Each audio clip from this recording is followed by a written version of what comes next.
Good afternoon, everyone. I'm very conscious of being this kind of post-lunch speaker. How are you all doing out there? Can everyone just stand up and take a deep breath and talk to your neighbor for I'm worried I'm going to lose you entirely if we don't do this. Stretch, jump up and down.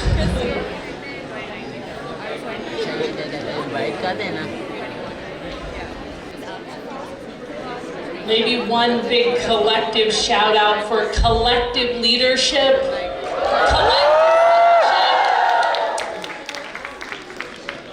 Okay, thanks you all. It is such a privilege to be here with you all. When I first came upon this idea that I proposed in my thesis that grew into Teach for America and ultimately Teach for All, I really could never have imagined that it would kind of propagate in 64 countries and growing. I would never have imagined that it would bring me here to Pakistan, where Khadija and team and supporters have truly created one of the jewels of our Teach for All network.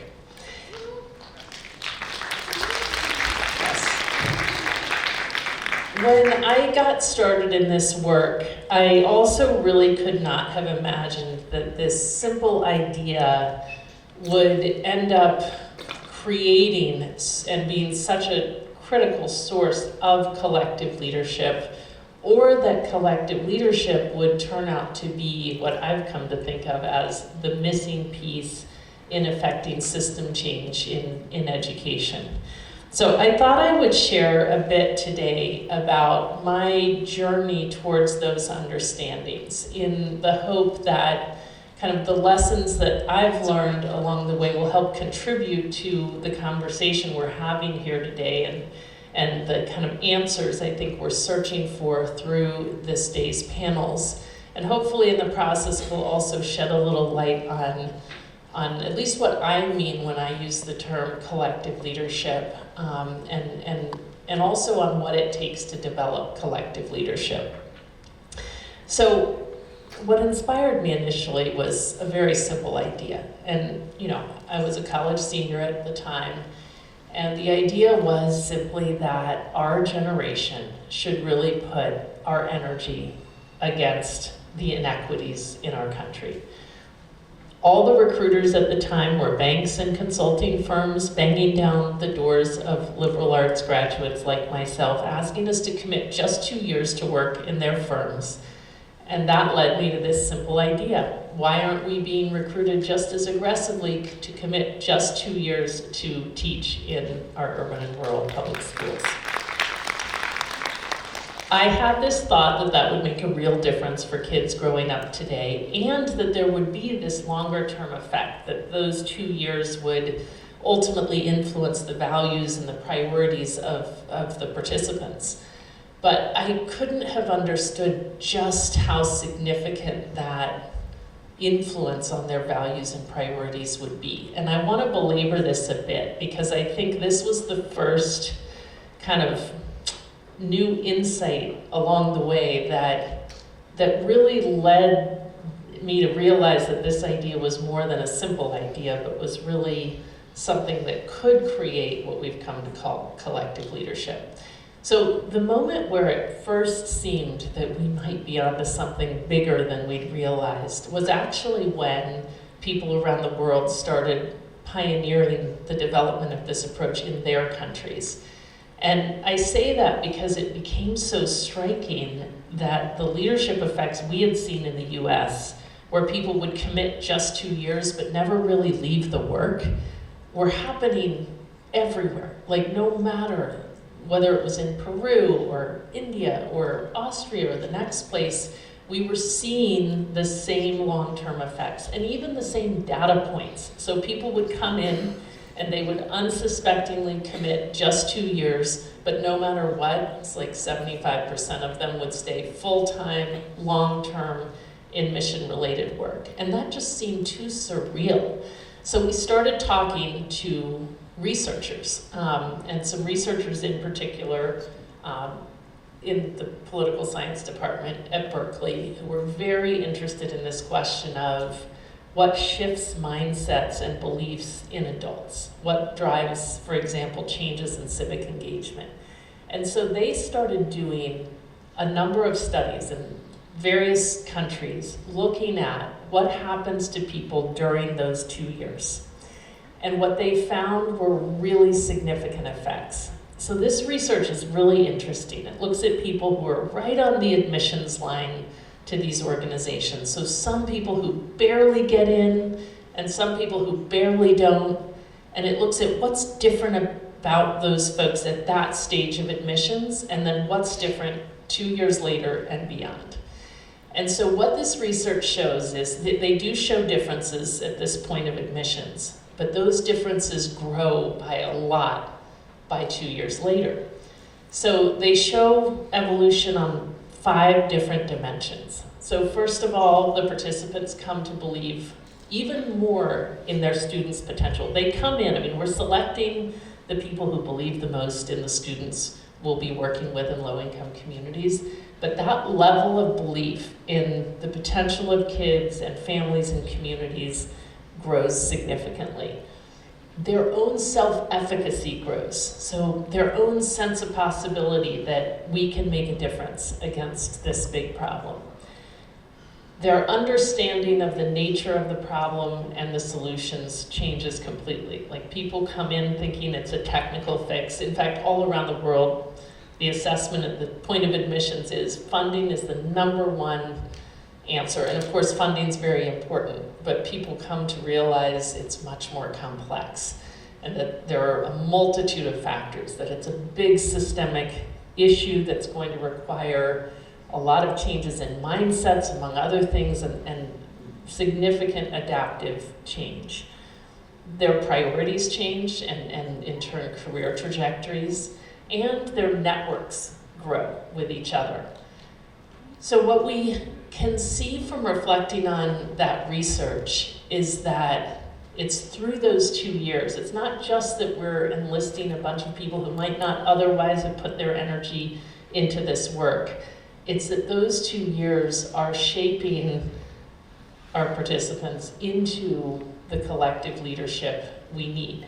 People who believe in their students, who are deeply committed to ensuring that they have the opportunities they deserve, who have a sense of possibility, we can make a difference, who have the networks to work together. So what we saw over time was that there was a big explanation in all of that research for why we were seeing these efforts over time grow into what we came to call collective leadership, meaning people working at all levels of the system, so from different academic backgrounds and majors, from engineers to political science majors to education majors, people who've experienced the inequities we're addressing, people with much more privilege.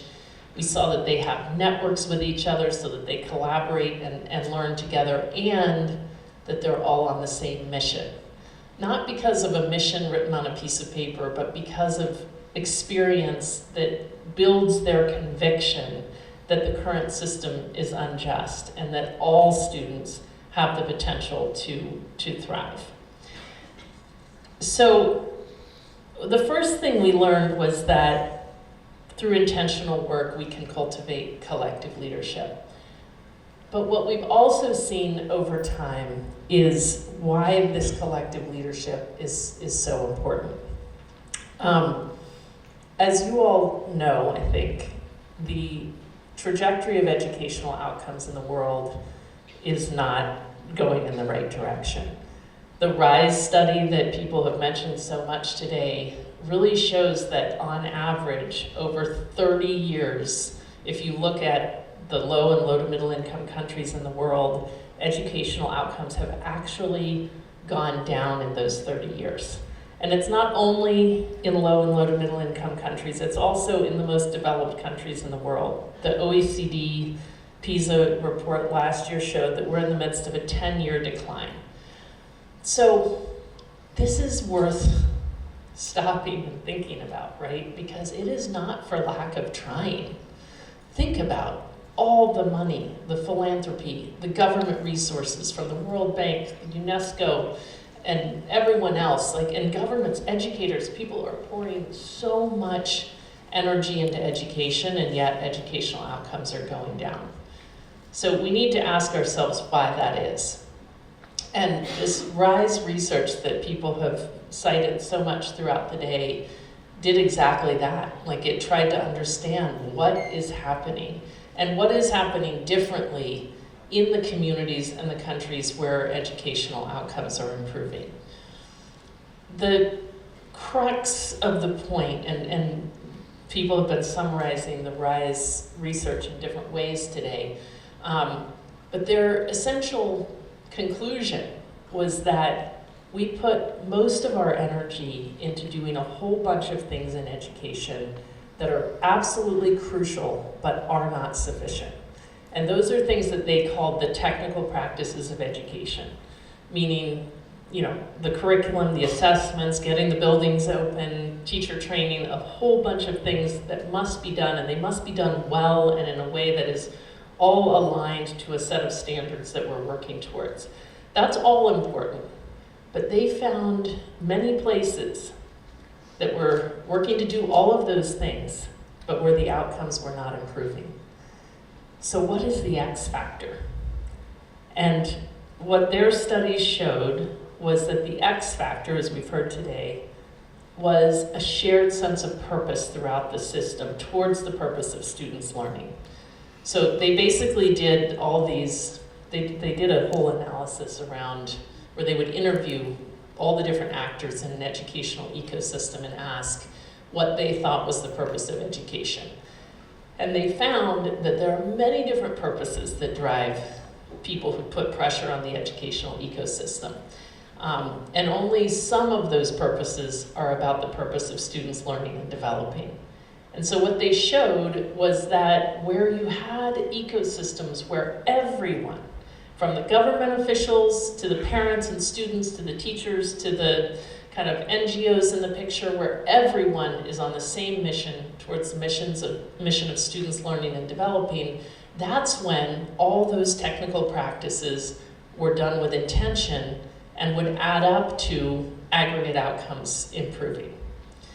So the RISE researchers, if you get them in a room and talk to them, say, well, there's a limitation of our research. And the limitation was that they kind of stopped there and didn't go on to say, what is it that produces that shared sense of purpose? I listened to all of this and thought, oh, we know. We know at least one thing that produces a shared sense of purpose. And that is this very intentional effort of ours to develop collective leadership, because we've seen it in communities all over the world, and we have this research that shows that enough of these people who are all on the same mission can add up to real progress. So that research gives us a clue that as to why collective leadership might be a key to system change. What I've also learned, though, along the way, which also substantiates this, is it's really come from teachers and alumni and others all over the world who know from their experience just how complex the issues are and just how many things will need to change if we're going to ensure that one day all kids really do have the chance to thrive. Think about all the things within the education system alone that would need to change, right? From our curriculum to how teachers are trained to how schools are set up to the state of technology. I mean, we could all go on. We could list 100 things before we even take a breath. And then you think about how much needs to change to just take the pressure off of schools in the first place, which are burdened by all of the challenges facing kids and families, especially the most marginalized kids and families in the world. So there's a lot that needs to be done, which just begs the question of who is going to do that. Ultimately, it's going to take all these actors in the ecosystem exercising agency and leadership, all on the same mission, working together if we're going to have any chance at actually moving aggregate outcomes in a sustainable way. I guess what led me over time to understand that enough intentional work to develop collective leadership does move aggregate outcomes is what I've seen in the communities in which we're working. I think back to my journey in the US, where Teach for America has now over time placed something like 70,000 people in 60 urban and rural communities in the country, but again, over many years, over 35 years. But I still remember vividly those early years where it seemed like we were up against just such enormous challenges, and we were starting to see bright spots, but they weren't adding up to aggregate progress. And I shared with some of the alumni yesterday that I still remember about year 15, when I was just thinking about this movement. We were still operating on this big idea that one day it was going to add up to aggregate progress, but we hadn't seen it yet. I kept thinking of ourselves as a movement of delayed gratification, because we could see progress, right? Like we could point to literally hundreds of classrooms, not all of our classrooms, but hundreds of them where we were seeing really transformational results for kids.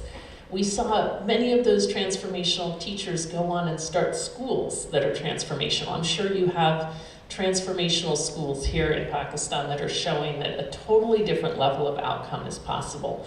We saw lots of other discrete efforts to try to take on changes in the teacher education system, in the curriculum, et cetera, but we weren't yet seeing it add up.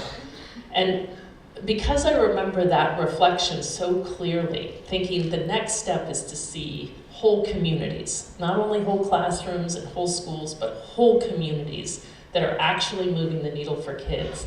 It was striking, like 5-7 years later, to look around and realize that there were actually growing numbers of communities that were able to point to big jumps in things like high school graduation rates, like 20 to 30 point jumps that had been building over many years, where college going rates and proficiency levels were also going up. In fact, a few years ago, I read a report about the 8 urban areas in the US where we've seen really significant aggregate progress for kids, and realized that couldn't have even been written like a decade before, because we didn't have whole communities making aggregate progress for kids. And in each one of those places, Teach for America had placed hundreds of people who were not in every leadership role, but they were such a critical mass of change agents in those communities. In each one of those 8 places, they were between 10 and 30% of the school principals. They were running multiple departments in the district. In many cases, one of them was a superintendent of schools in that area. They were on the school board. They were running many, if not most, of the NGOs, and they were working in deep partnership with many others and kind of infusing their sense of possibility, their conviction, and their sense of purpose throughout the system. That would have been one thing if it was just in my country. But then we started seeing the same movie playing in other countries. I think you all know that the UK was the first, Teach First was the first adaptation of the Teach for America approach in the UK. And it started because there was such dissatisfaction with what was happening in London, where disadvantaged kids, economically disadvantaged kids, were just far behind more privileged kids. And so a group of business leaders in London said, we have to do something about it. And one of their ideas was to adapt this Teach for America approach. Well, 15 years later, the outcomes they achieved are pointed to now around the world as one of the examples that it is possible to have transformational change. Like if you just look at the data points, you know, the economically disadvantaged kids are now better off than middle-income kids outside of London. They made really dramatic and very measurable gains. And again, if you took the Teach First teachers, the 6,000 of them who had been placed over time in London, out of the picture and the leaders they became, you would have taken away so much of the entrepreneurial energy and leadership that contributed to that change. Hundreds and middle leaders, in fact 1,200 of them were in leadership roles within schools, about 120 as school principals, head teachers, and the rest in middle leadership roles, 50 of them working in government at every level on both sides of the political aisle, some of them in research. They started 40 kind of game-changing NGOs. So not even there, but you start looking at the early organizations launching in different parts of the world, in Peru, in India, and you can see pockets, again, communities where we're seeing aggregate progress for kids, where it's just really hard to see how would it have happened if it weren't for this critical mass of change agents working throughout the ecosystem and exercising collective leadership. So I feel we're still very much on the early stages of this learning journey. Across Teach for All, we have a vision that within, I guess now 15 more years, we will see whole communities in every part of the world that are seeing this aggregate progress, that are providing all kids with the chance to have the kind of education and support and opportunity that it takes to shape a better future. And I'm really confident, based on everything I've seen over the last 12 years from Teach for Pakistan and its many allies, that at least one and probably more of those communities that will be shining the way for our whole global network will be here in Pakistan. So just sending you the biggest, warmest, most positive wishes in your effort to develop the collective leadership here that is necessary to ultimately contribute to system change. It is a long game. It is a long and messy game. At many points along the way, it may seem that it's not adding up to aggregate progress, but as that RISE research shows, the longer we wait to work to intentionally cultivate that collective leadership, the longer we defer the possibility of any real progress. So just sending you the best wishes in this learning journey, and I cannot wait alongside the rest of the Teach for All network to learn from you all's insights and progress along the way.